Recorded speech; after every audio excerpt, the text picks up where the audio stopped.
Hi, I'm Jamie Williams. Welcome to Auto News. Today we are going to talk about a subject that I think we ordered the weather up just for our topic, winter vehicle servicing.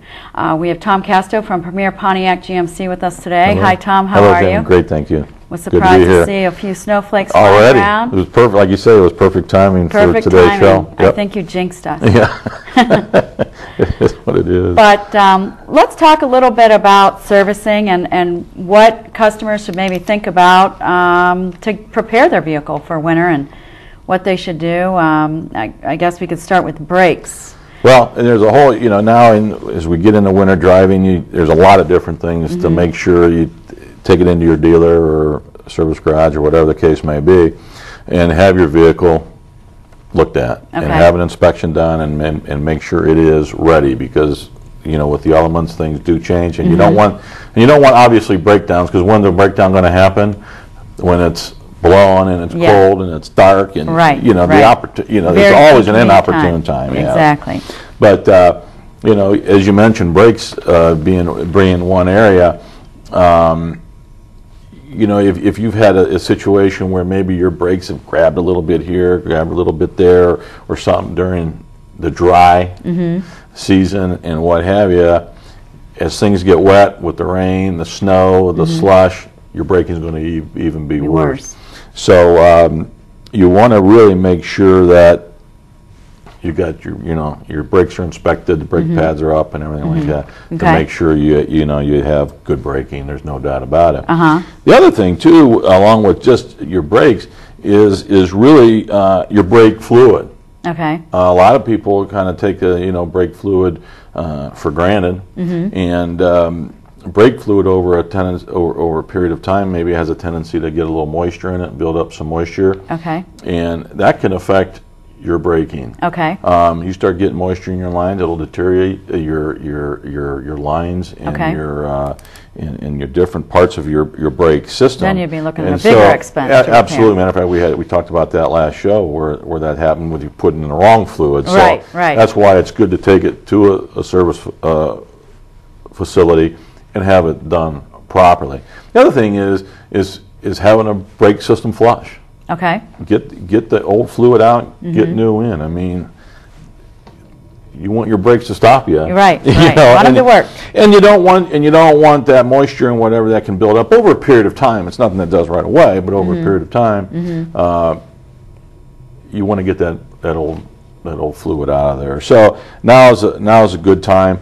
I suggest people to check their owner's manuals. Okay. And see what their manufacturer recommends, but it's something that you should not, overlook. Exactly. And certainly the manual that's in the glove box the day that you get the car, and you might want to get it back out again. You might want to get it back out.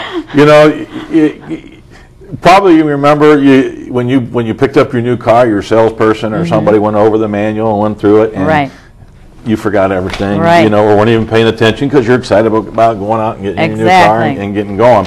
But there is a lot of good information in there. And now that's an excellent point. Many of us are guilty of that. That's probably I never even thought about it for today's show, but it's probably an excellent point. Today, you see this show, go out and get your manual out. And take look through it and up. see what your manufacturer recommends for your winter driving habits. Exactly. Absolutely. Exactly. That is a good little pointer. Yep. So, definitely. Next on the list, what about the antifreeze protection? Well, in that area? That's a big thing. You want to make sure you have at least a 50-50 mixture with your antifreeze and what have you, and so you don't have issues down the road. If you have some people that just don't maintain their car and there's just water in there or something, that's obviously really, really bad. Exactly. But you definitely want to have your antifreeze checked. The other thing is, your antifreeze never loses its total capabilities of cooling the engine. However, antifreeze has lubricants in it. And those over a period of time can break down. Okay. And in lubricants, we talk about lubricants, well, lubricating the parts of your, your water pump and internal parts of the engine and things like that. So you know, when we talked about a brake fluid flush to get that moisture out and what have you, you might want to consider, and again, owner's manual. A lot of places will suggest 2 to 5 years, but doing a coolant flush. Okay. Getting that old coolant out, getting fresh new coolant in with the lubricants, you know, because over a period of time it breaks down.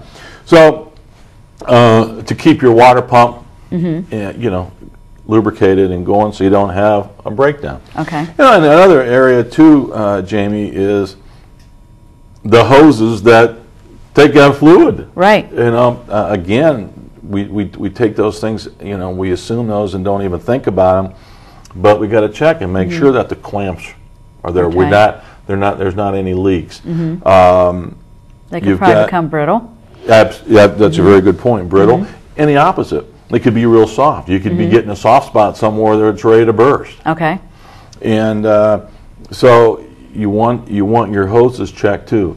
Again, so you don't have a situation On the worst inopportune time. Absolutely, you know. So that's just another area to really make sure it's checked. Okay. Yep. What about the electrical system? Our batteries, you know, the batteries take such a beating in the winter. It's kind of one of the first cold snaps. That's what we see. Batteries, batteries, batteries, batteries. Well, I think with so many cars now, with so many other options and features that are electrical, between power doors, power passenger doors, power driver doors, power hatches, DVD players, phone chargers, the whole, everything, you know, that it makes a difference. And huge difference, absolutely huge difference. And so you make sure you, when you're having your battery checked, have it checked and see.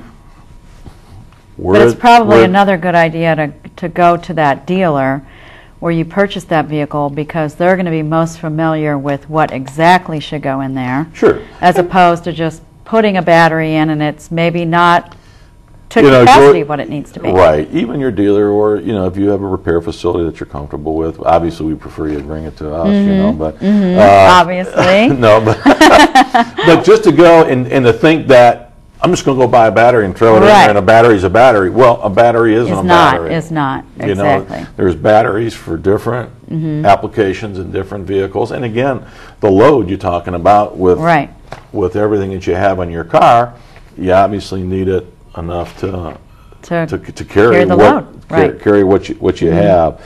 So, and another part of the battery is, and again, we see it when people come in and they have an issue. Sometimes it's not necessarily the battery, it's the connections. Right. Or the cables or the cables are bad. Okay. You know, something happened with the cables. So that's another area when we're checking a battery, we're not just checking the battery, but we're checking the cables. For corrosion. The corrosion, absolutely. Making sure the terminals are clean. You've got good contact between the battery, you know, and the cables and what have you. To make sure you're good to go. You know, you're good to go, exactly. And you know, another part of, you know, again, we assume a lot of different things, but is your alternator. You know, your alternator belt. Right. You know, that's another area where when we see, and when we start getting in the wintertime, what have you, maybe it's not so much a battery, but especially in older cars, where the belt has been stretched or it failed or whatever the case may be. Newer models, they have belt tensioners, which kind of keep the tension going and keep the alternator going and keeping your battery charged and working all your different things that you're talking about with the vehicle and what have you. However, over a period of time, those tensioners can wear out too. Okay. And they do need replaced or adjusted or whatever the case may be.